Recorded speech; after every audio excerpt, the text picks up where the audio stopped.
Okay, this is set up for series and parallel pump experiment. The objective of this experiment is to determine the effect of different configurations of pump arrangement on the volume flow rate and also the total head. Okay, as for this module, there are three parts of experiment you have to conduct. First, to check the performance of single pump for pump 2, and then for second one, you have to check the performance of in series operations, and the last one you have to check the performance of pump for parallel operation.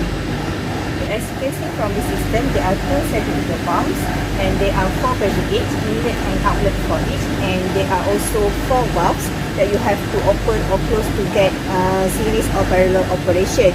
And also here there is a gate valve. You have to regulate to control the flow rate of the water. The experiment, you have to check the performance for single pump, which is pump 2, and in order to get the flow you have to control few valves. Okay, first you have to close valve 1 and then you have to open valve 2.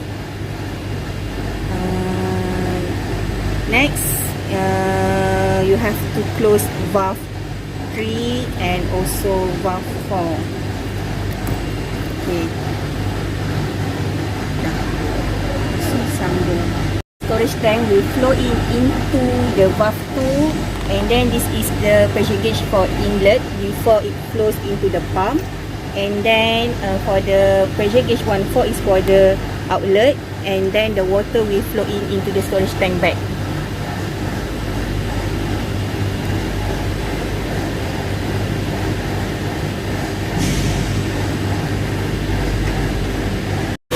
This is water flow rate indicator. So after you regulate the flow rate here, so you can see the flow rate at this indicator, and this is the pressure indicator. The unit is in absolute bar, so you can regulate this button to get pressure for the pressure gauge. Okay, for this experiment, you have to study at 5 different volume flow rates for single pump, series operations and parallel operations. Okay, I would like to show you for the single pump. First, you have to regulate the flow rate. First, okay, let's say here the volume flow rate at 32, and then you have to observe the pressure. Okay, here for the single pump, you have to observe for P13 inlet and P14 for outlet. So here you have to change this button to P3 and take the reading. So this one is pressure inlet for pump 2, and then you have to turn for P4. Okay, this one is the outlet pressure for pump 2. You have to take 3 readings at 1 minute interval. For second part of the experiment, which is to check the performance of pump for series operation, first you have to open valve 1 and then close valve 2. For valve 3 you have to open, and valve 4 you have to close. So the water from the storage tank will flow through the valve 1, and then for the P11 is inlet before the water flow into the pump 1, and then for the pump 13 is outlet from pump 1 and inlet for pump 2, and then the water flow into the pump 2. P14 is for the outlet from pump 2, and then the water will flow into the storage tank back.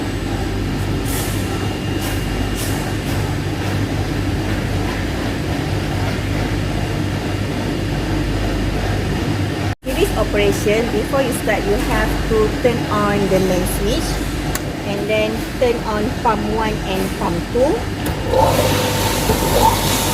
Okay, then you have to regulate the gate valve to get the flow rate. So you can observe the flow rate here at this water flow rate indicator. So the flow rate you have to study from 30 liter per minute until 130 liter per minute, and then you have to get pressure for inlet at P11 and P13 for outlet from the pump 1, and inlet to pump 2, and then for P14 is outlet from pump 2. For series operation, same, you have to study at 5 different flow rates, and then you have to observe the pressure. Okay, here let's say we set the flow rate at 29 liter per minute, and then we have to observe the pressure for P11 inlet to pump 1, and then P13 outlet from pump 1 and inlet to pump 2, and then P14 outlet from pump 2. So we have to change this button to take the reading. Okay, for this one, for inlet to pump 1, and then here the inlet for pump 2, and then the last one outlet from pump 2. You have to take 3 readings at 1 minute interval. After you complete the experiment, you can shut down the experiment by turning off pump 1, pump 2, and lastly turn off the main switch. For calculations, you might need few measurements to calculate net heat and also water horsepower. First, you need to know the difference of the elevation from the inlet to the outlet. Next, you need to know the size of the pipe. Okay, next you need to know the pipe size for inlet and outlet from both pumps. Okay.